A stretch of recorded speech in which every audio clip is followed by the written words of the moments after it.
Public stunt या फिर मुआशरे की सितम ज़रफ़ी। टिकटॉकर मनाहिल मलिक एक बार फिर खबरों की गर्दिश में।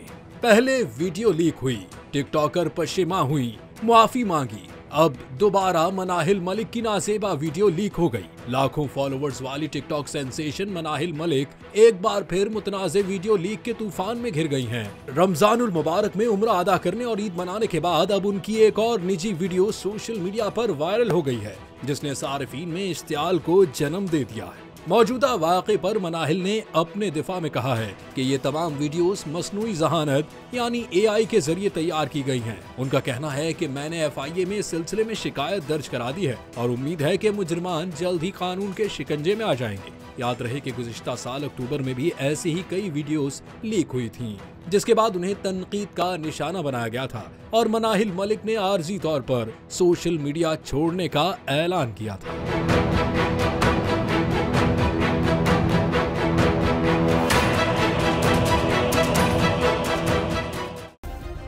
सब्सक्राइब करें और बेल दबाएं ताकि कोई खबर रह न जाए।